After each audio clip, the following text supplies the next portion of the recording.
இயேசு கிறிஸ்துவின் இனிய நாமத்தினாலே உங்களை வாழ்த்துகிறோம். இடன் ட்ரெஷர் நிகழ்ச்சியின் மூலமாக உங்களை சந்திப்பதில் மிக்க மகிழ்ச்சி அடைகிறோம். அற்புதங்கள் நம்முடைய வாழ்க்கையில் நடைபெற வேண்டும் என்று நாம் அனைவரும் ஆசைப்படுகிறோம். அந்த அற்புதங்களை நம்முடைய வாழ்க்கையில் பெறுவதற்கான 5 திறவுகோல்களை இந்த நாளில் நாம் தியானிப்போம். இணைந்திருங்கள். I'm going to be speaking to you about the first miracle that Jesus did when he walked this earth. இயேசு கிறிஸ்து இந்த உலகத்தில் நடந்து கொண்டிருந்த பொழுது அவர் செய்த முதல் அற்புதத்தை குறித்து இன்று உங்களோடு கூட பேச விரும்புகிறேன். And we all know that this has been recorded in the Gospel of John chapter 2 from verses 1 to 11 how Jesus turned the water into wine. இயேசு கிறிஸ்து தண்ணீரை திராட்சை ரசமாக மாற்றினது யோவான் எழுதின சுவிசேஷ புத்தகத்தில் 2வது அதிகாரத்தில் இருக்கிறது என்று நாம் அனைவரும் நன்கு அறிந்திருக்கிறோம். So we have read this passage many times in our Christian walk. நம்முடைய கிறிஸ்தவ வாழ்க்கை அதிக முறை இந்த அதிகாரத்தை நாம் படித்திருக்கிறோம். And we all know that this is the very first miracle that Jesus did. தான் செய்த ஊழியத்தில் இயேசு கிறிஸ்து இதுவே முதலாவது அற்புதத்தை அவர் செய்தார். And we see in the last verse, that is verse 11, that the disciples believed in him after he did this miracle, which means this was the first time he did this miracle and they all believed in him that he is the Messiah. இந்த 11வது வசனத்தில் நாம் காண்கிறோம் சீஷர்கள் அவரிடத்தில் விசுவாசம் வைத்தார்கள் என்று. அப்படி என்றால் அவர் செய்த இந்த முதலாவது அற்புதத்திலேயே சீஷர்கள் அவர்களை விசுவாசித்து நம்பினார்கள் என்று அர்த்தமாகும். So the point that I am trying to convey is, until then Jesus had not done a miracle in his ministry. நான் உங்களுக்கு சொல்ல வேண்டியது என்னவென்றால் அதுவரைக்கும் இந்த அற்புதத்தை செய்த வரைக்கும் இயேசு கிறிஸ்து தன்னுடைய ஊழியத்தில் ஒரு அற்புதத்தையும் செய்யவில்லை. So let's go to verse number 1 where the whole passage starts like this. Third day, that is Sunday, Monday, Tuesday, there was a wedding in Cana. 3ஆம் நாள் என்று கூறப்படும் பொழுது ஞாயிற்றுக்கிழமை, திங்கட்கிழமை, செவ்வாய்க்கிழமை என்று செவ்வாய்க்கிழமை அன்று அந்த திருமணம் நடைபெறுகிறது. So we all know that in our society, in our culture, we hardly get to attend a wedding that takes place on a Tuesday. ஒரு செவ்வாய்க்கிழமை ஒரு கல்யாணத்தை நாங்கள் போய் ஒரு கல்யாணத்தை நடத்துவது நம்முடைய கலாச்சாரத்தில் அது நடக்கிறது இல்லை. I am very familiar with this statement where say ஒன்னு கிடைச்சா கூட புதன் கிடைக்காது. What they say is, even we can get a bride, but we are not able to get a Wednesday. That means every function or a wedding is done on a Wednesday. People are very keen on what auspicious day that their children should get married. ஒரு நல்ல நாள் பார்த்து நேரம் பார்த்து கல்யாணம் பண்ண வேணும் அப்படின்னு தான் எல்லா பெற்றோரும் விரும்புறது. But we know we are talking about Jesus Christ today who created all the 7 days of the week. ஆனால் நாங்கள் இன்று இயேசு கிறிஸ்துவை குறித்து பேசுகிறோம். அந்த இயேசு கிறிஸ்து வாரத்தின் 7 நாட்களையும் அவரே சிருஷ்டித்தார். So it is required that the believers and the followers of Jesus Christ will not put superstition and tradition in the things they do. ஆகவே அவரை பின்பற்றுகிற விசுவாசிகளும் அவரை பின்பற்றுகிற சீஷர்களாகிய நாம் மூட நம்பிக்கையிலையும் பாரம்பரியத்திலையும் நாம் பின்பற்றக்கூடாது. So it means that as Christians we can get our children married on a Tuesday. அப்படி என்றால் நாம் கிறிஸ்தவர்களாய் இருந்தால் ஒரு செவ்வாய்க்கிழமை அன்று கூட நம்முடைய பிள்ளைகளுக்கு திருமணம் செய்து வைக்கலாம். So the first key that I want to leave with you is the fact that we should not put our trust in superstition and tradition. ஆகவே உங்களுக்கு நான் வைக்க வேண்டிய முதலாவது திறவுகோல் என்னவென்றால் மூட நம்பிக்கைகளையும் பாரம்பரியத்தையும் நாம் நம்பக்கூடாது, அதை கடைபிடிக்க கூடாது. We must invite Jesus into our situation. ஒவ்வொரு சூழ்நிலைகளிலும் நாம் இயேசு கிறிஸ்துவை அந்த சூழ்நிலைக்குள் அழைப்பு விடுவிக்க வேண்டும். We should not give importance to all these things what you have received by tradition. பாரம்பரியமாக நமக்கு வந்த எல்லாவற்றிற்கும் முக்கியத்துவம் கொடுக்காமல் இயேசு கிறிஸ்துவுக்கு நாம் முக்கியத்துவம் கொடுக்க வேண்டும். Jesus Christ came to destroy superstitions and tradition. இந்த மூட நம்பிக்கைகளையும் பாரம்பரியத்தையும் அகற்றி போடவே இயேசு கிறிஸ்து இவ்வுலகத்திற்கு வந்தார். How many times in the Bible we read that Jesus was offended? Jesus got angry with those Pharisees and the scribes and the Sadducees because of the way they held on to tradition. பாரம்பரியத்தை நன்கு பிடித்து கொண்டிருந்த சதுசேயர் மேலேயும் பரிசேயர்களையும் வேத பாரகர்களையும் இயேசு அநேக முறை கண்டித்தார் என்று நாம் பார்க்கிறோம். That's why the Holy Spirit was very particular that the whole passage starts on the third day. You know, weddings can be done on a third day, on Tuesday. ஆகவேதான் ஆவியானவர் மூன்றாம் நாளிலே கலிலேயாவில் உள்ள என்று இந்த வசனத்தை இந்த இரண்டாவது அதிகாரத்தின் முதல் வசனத்தையே இப்படியாக ஆரம்பிக்கிறார். When you leave all your other beliefs and when you come to Jesus Christ, forget the past and start leading a new life by trusting Him completely in His word. நீங்கள் மற்ற மதத்திலிருந்து மற்ற நம்பிக்கைகளிலிருந்து நீங்க இங்கு கிறிஸ்துவத்துக்கு வந்திருந்தால் பழையவற்றை எல்லாம் மறந்து இயேசு கிறிஸ்துவின் மேல் முழு நம்பிக்கையோடு நீங்கள் இறங்க வேண்டும். For a Christian, superstition and tradition does not matter. All that matters is whether Jesus Christ is in your situation. ஒரு கிறிஸ்துவனுக்கு மூட நம்பிக்கையும் பாரம்பரியமும் இருக்கக்கூடாது. எது முக்கியமாக இருக்க வேண்டும் என்றால் உங்களுடைய எல்லா சூழ்நிலைகளும் இயேசு கிறிஸ்து உள்ளே இருக்கிறாரா. So this is the first key to receiving your miracle. ஆகவே உங்கள் அற்புதத்தை நீங்கள் பெற்றுக்கொள்வதற்கு இதுவே முதலாவது திறவுகோலாகும். I straight away want to go to the heroes behind this miracle. இந்த அற்புதத்தின் பின்னணியில் இருக்கும் கதாநாயகர்களுக்கு நான் நேரடியாக செல்ல போகிறேன். I don't know whether the servants were men or women. அந்த வேலைக்காரர்கள் ஆண்களா பெண்களா என்று நான் அறியாது. But I know one thing, in the Jewish culture only the women carry the pots for fetching water, for drawing water. ஆனால் எனக்கு ஒன்று தெரியும், யூத கலாச்சாரத்தில் தண்ணி எடுத்துக்கொண்டு இறைத்துக்கொண்டு வருபவர்கள் எல்லாம் பெண்களே. I have to reiterate the point that this is the first miracle that Jesus did, and the servants had no clue that Jesus Christ was a miracle worker. நான் மீண்டுமாக உங்களுக்கு சொல்ல விரும்புவது என்னவென்றால், இதுவே இயேசு கிறிஸ்து செய்த முதலாவது அற்புதம். அவர் அற்புதங்கள் செய்வார் என்று அவருடைய சீஷர்கள் கூட அறியாதிருந்தார்கள். So what would they have thought of Jesus?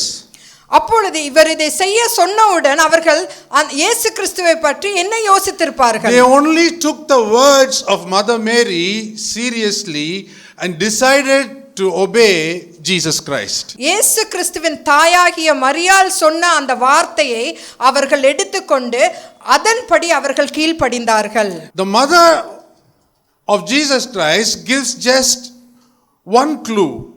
Do what he tells you. அவர் உங்களுக்கு என்ன சொல்கிறாரோ அதை செய்யுங்கள் என்று இயேசு கிறிஸ்துவின் தாய் அந்த சீஷர்களிடம் கூறுகிறார். And the servants obeyed this command wholeheartedly. அதேபோல் இந்த வேலைக்காரர்கள் அனைவரும் அந்த தாய் கூறியதை அப்படியே அவர்கள் கீழ்ப்படிந்தார்கள். And let's go to the main point. We are talking about 6 jars that is outside the wedding feast. அங்கு 6 ஜாடிகள் வைக்கப்பட்டிருந்தது என்று நாம் பார்க்கிறோம். These were pots that were not supposed to contain wine, but these pots were kept there for the purification rites. Before people entered a Jewish feast or a home, they normally wash their feet before they enter in.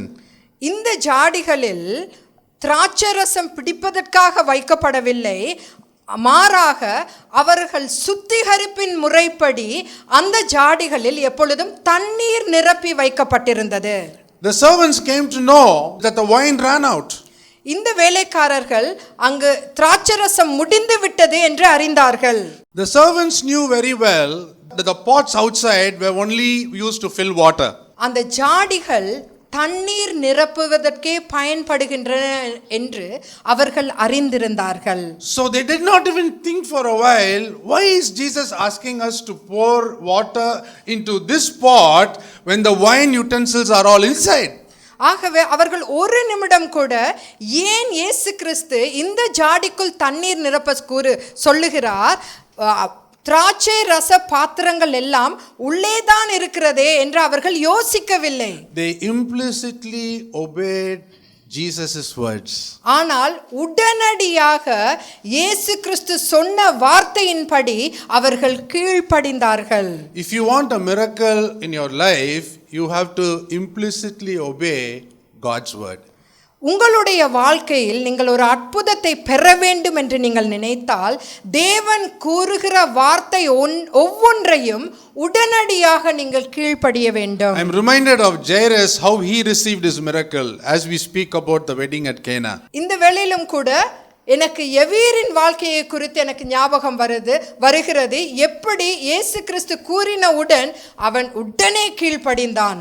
When Jesus entered the home and he saw a lot of people there, beginning to cry and waiting outside, Jesus said, first ask them to leave your house. அது ஒரு இறந்த வீடாய் இருந்தபடியால் அநேக மக்கள் கூடி இருந்தார்கள். இயேசு கிறிஸ்து அவர்கள் அனைவரையும் வெளியே அனுப்பு என்று கூறியவுடன் அதை உடனே எவீரு செய்தான். Jairus never said, they are all my well-wishers, they are all my relatives, they have all come here to commiserate at my predicament. How can I send them out? எவரு இயேசு கிறிஸ்துவை பார்த்து இவர்கள் எல்லாம் என்னுடைய மக்கள், என்னுடைய துக்கத்தை பகிர்ந்து கொள்ள இவர்கள் வந்திருக்கிறார்கள், இவர்களை நான் எப்படி வெளியே அனுப்ப முடியும் என்று இயேசு கிறிஸ்துவை நோக்கி எவரு கூறவில்லை. How can I send my relatives out of my house? என்னுடைய வீட்டிலிருந்து என்னுடைய உறவினர்களை நான் எப்படி வெளியே அனுப்ப முடியும் என்று அவன் கூறவில்லை. Jairus desperately wanted a miracle. எவீருக்கு அங்கு அற்புதம் தேவைப்பட்டது. He was willing to do anything what Jesus said. இயேசு கிறிஸ்து சொன்ன எல்லாவற்றையும் கீழ்ப்படிய அவன் தன்னை ஒப்பு கொடுத்தான். Coming back to the servants, they never questioned anything to Jesus. Why, Lord, you are asking us to pour water into this pot where it is used for washing people's feet? அதே போல் இந்த வேலைக்காரர்கள் இயேசு கிறிஸ்துவை பார்த்து, ஆண்டவரே, எதற்காக இந்த ஜாடிகளில் நீங்கள் தண்ணீர் ஊற்ற சொல்கிறீர்கள்? இந்த ஜாடியில் இருக்கும் தண்ணீர் கால்களை கழுவுவதற்காக தான் பயன்படுகிறது என்று அவர்கள் இயேசு கிறிஸ்துவை கேட்கவில்லை. In other words, whether we understand or don't understand, we are simply called to obey Jesus Christ if you need a miracle. இன்னொரு வார்த்தையில் நாங்கள் சொல்ல வேண்டும் என்றால், நமக்கு புரிகிறதோ புரியவில்லையோ, இயேசு கிறிஸ்து சொல்லுகிற எல்லாவற்றையும் உடனடியாக நாம் கீழ்ப்படிய வேண்டும். The servants had just poured the water into all the pots. இந்த வேலைக்காரர்கள் அங்கு இருந்த அந்த 6 ஜாடிகளில் அப்பொழுதுதான் தண்ணீர் நிறைத்தார்கள். Immediately Jesus says, உடனே இயேசு கிறிஸ்து இவ்வாறு கூறுகிறார். In verse number 8, 8வது வசனத்திலே, he said to them, now draw some out and take it to the steward of the feast. So they took it. அவர் அவர்களை நோக்கி, நீங்கள் இப்பொழுது மொண்டு பந்தி விசாரிப்புக்காரனிடத்தில் கொண்டு போங்கள் என்றார். I just want you to imagine as though you were in that place. நீங்கள் அந்த இடத்தில் அந்த சூழ்நிலையில் இருந்தால் எப்படி இருந்திருக்கும் என்று கொஞ்சம் யோசித்து பாருங்கள். You would have just taken some water and poured it into the pot. நீங்கள் கொஞ்சம் தண்ணீரை எடுத்து அந்த ஜாடிக்குள் ஊத்தி இருப்பீர்கள். And you would have filled all the 6 pots with water. அங்கு இருக்கும் 6 ஜாடிகளையும் தண்ணீரால் The நிறைத்திருப்பீர்கள். water has just gone into all the pots. தண்ணீர் அந்த ஜாடிக்குள் சென்றிருக்கும். அப்பொழுதுதான் And immediately Jesus Christ is saying, now you take this and you give it to the steward of the feast. உடனே இயேசு கிறிஸ்து சொல்லுகிறார், அதை எடுத்து பந்தி விசாரிப்புக்காரனிடத்தில் எடுத்து கொண்டு போ என்கிறார். In other words, draw some, water only is there. Draw some out and take it to the steward of the feast. அதை மொண்டு பந்தி விசாரிப்புக்காரனிடத்தில் எடுத்து செல் என்றார். Probably if you and I would have thought to ourselves, now only we saw him pour this water, He never prayed over it. He never did anything. Now he's telling me to take this water and go and give it to the steward of the feast. நாம் அந்த இடத்தில் இருந்திருந்தால் இப்பொழுதுதான் நம்மை தண்ணி ஊத்த சொன்னார், அதுக்குள்ளே எடுத்துட்டு உள்ள போக சொல்றாரேன்ட்டு அந்த நேரத்துல நம்ம யோசிச்சிருக்கலாம். But immediately, once again, the servants obeyed him. மீண்டுமாக அந்த வேலைக்காரர்கள் உடனே தேவனுடைய வார்த்தைக்கு கீழ்ப்படிந்தார்கள். What actually made them obey Jesus Christ? ஏன் இயேசு கிறிஸ்துவின் வார்த்தைக்கு அவர்கள் கீழ்ப்படிந்தார்கள்? They had unshakable faith in Jesus Christ, and that's my third key. அசைக்க முடியாத நம்பிக்கை அவர்கள் இயேசு கிறிஸ்துவின் மேல் வைத்திருந்தார்கள். அதுவே என்னுடைய மூன்றாவது திறவுகோல். So when they took this water, I believe in my heart that as they obeyed the Lord and carried it to the steward of the feast, I believe the water turned into wine. அவர்கள் இயேசு கிறிஸ்துவின் வார்த்தைக்கு கீழ்ப்படிந்து அந்த தண்ணீரை மொண்டு அவர்கள் பந்தி விசாரிப்பு காரனிடத்தில் செல்லும் பொழுது அந்த தண்ணீர் திராட்சரசமாய் மாறி இருக்கும் என்று என்னுடைய இருதயத்தில் நான் விசுவாசிக்கிறேன். Because they exercised faith, they saw a miracle. அவர்கள் அங்கு விசுவாசத்தை காட்டினபடியால் அவர்கள் ஒரு அற்புதத்தை காண முடிந்தது. So the third key, if you have to receive your miracle, you need to exercise your faith in our Lord and Savior Jesus Christ. நீங்கள் ஒரு அற்புதத்தை பெற வேண்டும் என்று நீங்கள் யோசித்தீர்கள் என்றால் தேவனிடத்தில் அசைக்க முடியாத விசுவாசத்தை நீங்கள் வைக்க வேண்டும். It does not matter who you are.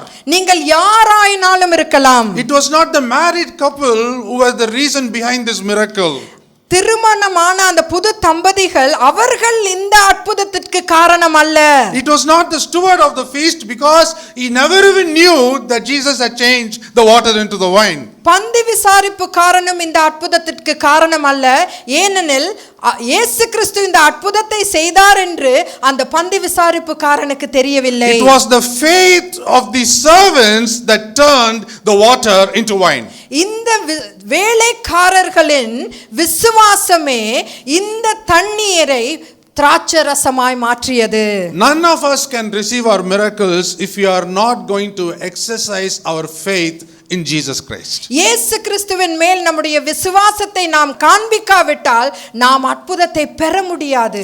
And my fourth key for this time, நாலாவது திறவுகோல், we should not push God for a miracle. இயேசு கிறிஸ்துவை பின்னிருந்த அந்த அற்புதத்திற்காக அவரை தள்ளக்கூடாது.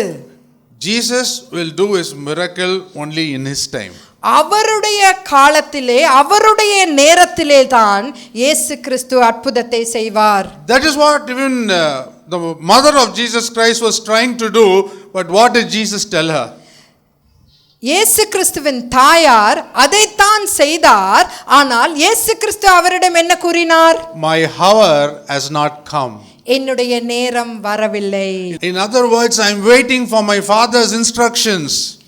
நான் என் பிதாவினுடைய சித்தத்துக்காக அவருடைய உத்தரவுக்காக நான் காத்து கொண்டிருக்கிறேன். I need the sanction from heaven. My time has not come. என்னுடைய நேரம் வரவில்லை. பரலோகத்திலிருந்து எனக்கு நேரம் அவர் கொடுக்க வேண்டும். So what do we learn from this passage? இந்த இதிலிருந்து நாம் என்ன கற்றுக்கொள்ளலாம்? Miracles will only happen in God's time. தேவனுடைய நேரத்தில் மட்டும்தான் அற்புதங்கள் நடைபெறும். Heaven works to a different clock. பரலோகம் வேறொரு கிளாக்குக்கு அது செயல்படுகிறது, கடிகாரத்துக்கு அது செயல்படுகிறது. So we cannot expect miracles to happen the way we expect in our time. நம்முடைய நேரத்தில் அற்புதத்தை நாம் எதிர்பார்க்க கூடாது. Miracles will happen. Until then, we better obey the word of God and have faith in him. இயேசு கிறிஸ்துவின் மேல் விசுவாசம் வைத்து அவரோ என்ன கூறுகிறாரோ அதற்கு நாம் கீழ்ப்படிந்து நாம் இருக்கும் பொழுது தேவனுடைய நேரத்தில் அந்த அற்புதம் நடைபெறும். So we see in verse 11, this is the first miracle that Jesus did. நாம் 11வது வசனத்தில் பார்க்கிறோம், இதுவே இயேசு கிறிஸ்து செய்த முதலாவது அற்புதமாகும். Because for what did Jesus say that his time had not come? ஏன் எனக்கு வேளை வரவில்லை என்று இயேசு கிறிஸ்து கூறினார்? the time has not come for me to be glorified. நான் மகிமைப்படுவதற்கு இன்னும் நேரம் வரவில்லை. The first miracle he does to prove to his disciples that he is the Son of God. இந்த முதலாவது அற்புதம் அவரே தேவனுடைய குமாரன் என்று தன்னுடைய சீஷர்களுக்கு நிரூபிக்கும்படியாக அவர் இங்கு செய்தார். Jesus waited for the time till he could reveal his glory. தன்னுடைய மகிமை வெளிப்படுவதற்காக தேவன் இயேசு கிறிஸ்து அவர் காத்திருந்தார். Jesus himself waited for God, so we need to wait for Jesus' time. இயேசு கிறிஸ்துவே பிதாவின் நேரத்திற்காக காத்திருக்கும் பொழுது நாம் அனைவரும் இயேசு கிறிஸ்துவின் நேரத்துக்காக காத்திருக்க வேண்டும். Miracles will not just like that happen because we expect them to happen. அற்புதம் நடக்க வேண்டும் என்பதற்காக அற்புதங்கள் நடைபெறுவது கிடையாது. As believers and disciples, we cannot orchestrate a miracle. நாம் ஒரு அற்புதத்தை திட்டமிட்டு செயல்படுத்த முடியாது. We have to wait for God's time. தேவனுடைய நேரத்திற்காக நாம் காத்திருக்க வேண்டும். And miracles will only happen if there is a need and if it is in the will of God. அற்புதம் அங்கு தேவைப்பட்டால் தேவனுடைய சித்தமாய் இருந்தால்தான் நம்முடைய வாழ்க்கையில் அற்புதங்கள் நடைபெறும். We cannot command miracles. நாம் அற்புதங்களை கட்டளையிட முடியாது. Miracles will be done if Jesus wants to do. இயேசு கிறிஸ்து செய்ய வேண்டும் என்று நினைத்தார் என்றால் அவருடைய சித்தத்திற்குள் இருந்தால் அந்த அற்புதம் நடைபெறும். We cannot command the mountain to go and fall into the sea. It will fall only if it is the will of God, and we can then command. நாம் மலைகளை பார்த்து கடலிலே போய் விழு என்று நாம் கட்டளையிட முடியாது. இயேசு கிறிஸ்துவின் சித்தம் அந்த மலை கடலிலே விழ வேண்டும் என்றால் அது கண்டிப்பாக நடைபெறும். If we had that power, then we are all walking gods. நமக்கு அந்த வல்லமை இருந்தால் நாம் நடந்து கொண்டே இருக்கும் தேவர்களாகி Then விடுவோம். why do we need a God then? அப்பொழுது நமக்காக ஏன் ஒரு தேவன் அவசியம்? But there is no concept of God's will at all in our lives. தேவனுடைய சித்தம் நம்முடைய வாழ்க்கையில் நடைபெற வேண்டும் என்பது இல்லையா? Can we command miracles to happen? நாம் அற்புதங்களை கட்டளையிட முடியுமா? We only have to obey God, trust Him in faith, and wait for miracles to happen. தேவனுக்கு கீழ்ப்படிந்து அவரை விசுவாசித்து அவருடைய நேரத்திற்காக நாம் காத்திருக்க வேண்டும். When something happens what we don't expect, that's what we call the miracle. நாம் யோசிக்க முடியாதது நினைக்க முடியாதது ஏதாவது ஒன்று நடந்தால் அதுவே அற்புதம். If we think that a particular thing should take place in the manner that the way I think, then it is not a miracle. நாம் யோசிக்கும்படி ஒரு செயல் நடைபெற்றதென்றால் அது அற்புதம் கிடையாது. Miracles are only in Jesus' hands.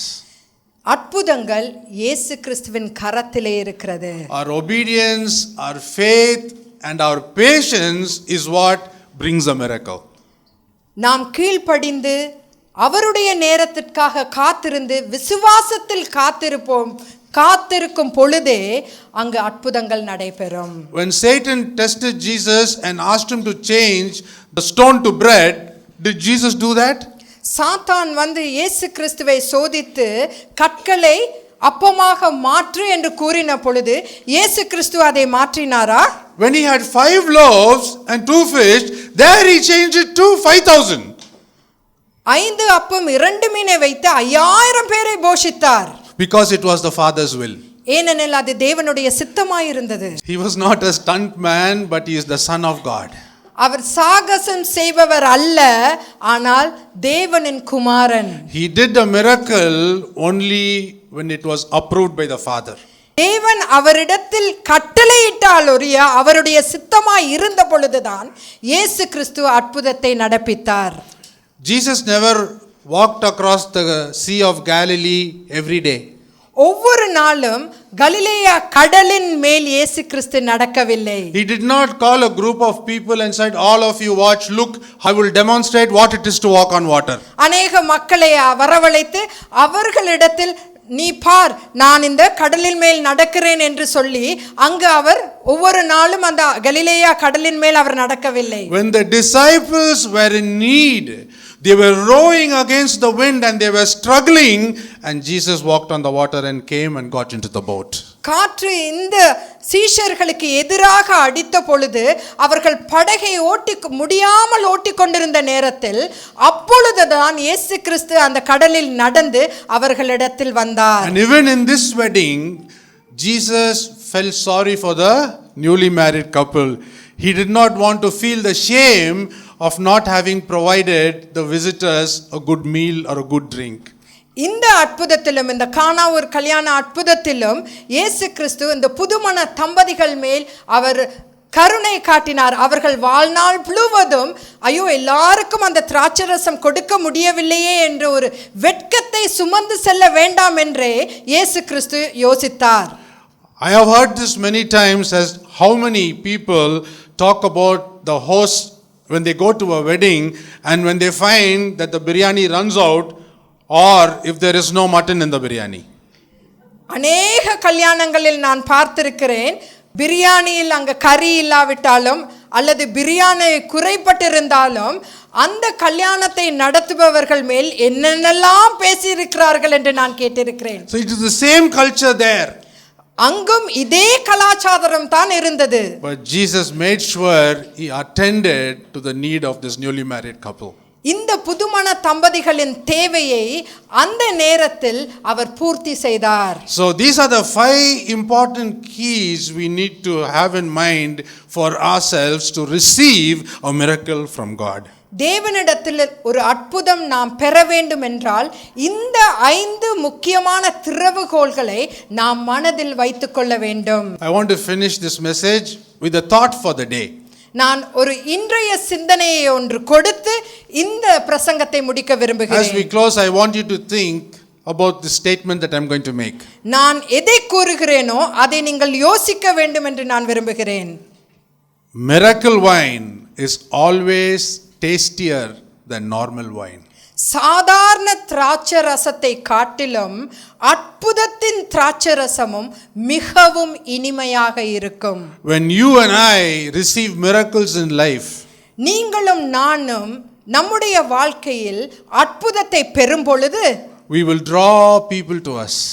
அநேக மக்களை நமக்குள் அவர்களை நாம் ஈர்க்க முடியும். Because we are not normal people.